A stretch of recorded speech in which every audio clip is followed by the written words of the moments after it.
Hello, Borman Bobcats. It's me again. How I became a pirate. How many of you would like to be a pirate or have become a pirate before? Maybe at the beach at the Pirate's Voyage? Here we go. Pirates have green teeth when they have any teeth at all. I know about pirates because one day when I was at the beach building a sandcastle and minding my own business, a pirate ship sailed into view. I knew what it was because of its flag that had a skull and crossbones on it, and because I could hear the pirates sing, "Hey ho, blow the man down." They were a little off key. I tried to tell Dad, but he was busy setting up the beach umbrella. I tried to tell Mom, but she was busy slathering the baby sister with sunblock. So I went back to my sandcastle, but I kept an eye on the pirates. By then, they were rowing to shore.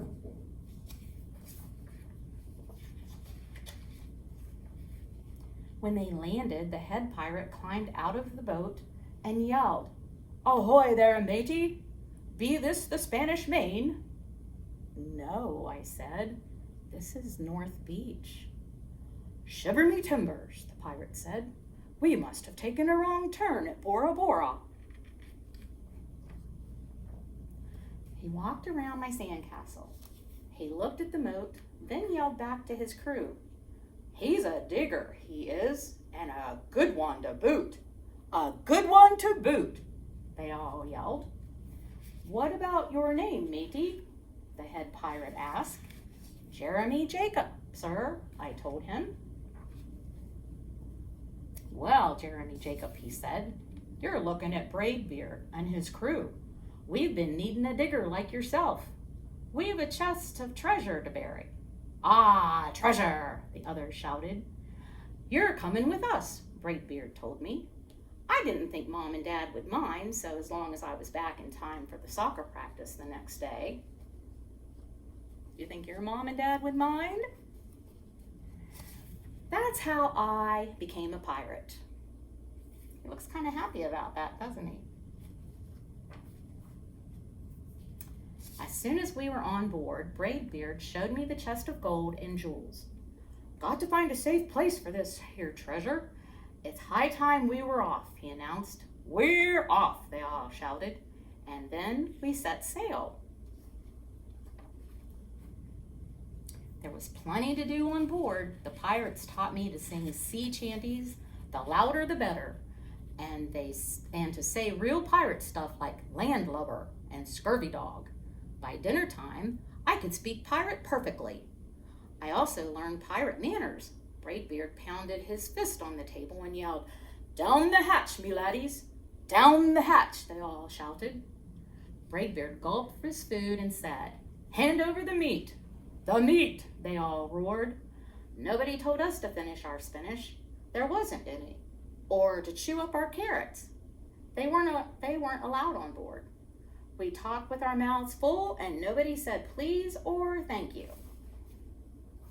I don't know about all that, guys. After dinner, I tried to teach the pirates to play soccer. Braidbeard kicked the ball and yelled, "Arg, soccer! Arg, soccer!" the crew yelled.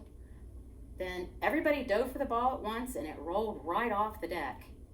After it, me hearties," Braidbeard commanded. "After it," we all whispered. We fought over who would go get the ball, but it didn't matter anyway because a shark came along and swallowed it in one gulp. So much for soccer. By now, it was past my bedtime, but nobody tells pirates to go to bed, to take a bath, or to brush their teeth. Maybe that's why their teeth are green. Pirates sleep with one eye open, just in case. And they don't change into their pajamas unless they want to. Pirates don't do anything they don't want to, except for maybe swabbing the decks. I wanted to be a pirate forever. But then I found out what else they don't do. When I couldn't stay awake any longer, I asked Braidbeard to tuck me in and read me a story. "Tuck you in?" he bellowed. "Pirates don't tuck." "No tucking," the crew cried. and the only thing they had to read was a map. "Don't you have any books?" I asked. Braidbeard looked confused. "Books?" I didn't even bother to ask for a goodnight kiss. Yeah, I don't think I'd want one from a pirate anyway. What about you? It wasn't easy to fall asleep without a story, but I was finally dozing off when a storm broke. Thunder boomed and lightning flashed. I tried to hide under the covers as waves slammed up against the ship, but I kept falling out of my hammock. I couldn't find anyone in the cabin. They were all on deck. "Lower the sails," Braidbeard shouted. "Batten down the hatches." Everybody ran around, yelling and lowering and battening. Nobody had time to sit close and tell me it would be over soon. Nobody even noticed me. I decided I didn't want to be a pirate after all.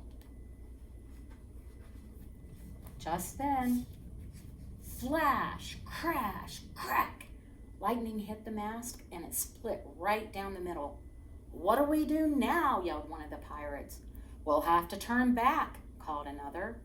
"But the treasure," hollered Braidbeard. "Where will we bury the treasure?" I stepped forward. "Maybe I can help," I shouted over the wind. "I think I know the perfect digging spot." When the storm was over, we rowed back to shore and buried the chest. We drew a map so we could find the treasure again, but I don't think I'll need it. See, it's in Jeremy's backyard. Did you see that? After that, the pirates repaired the ship and got ready to set sail. Before they left, Braidbeard handed me a flag and said, "You make a fine pirate, Jeremy Jacob. Guard that treasure well. We'll be back to get it soon enough." "Soon enough," the crew repeated. "And if you ever need us," Braidbeard added, "just run the Jolly Roger up yonder pole." "Up the yonder pole," the others shouted. "And maybe I will, but not today. I have soccer practice."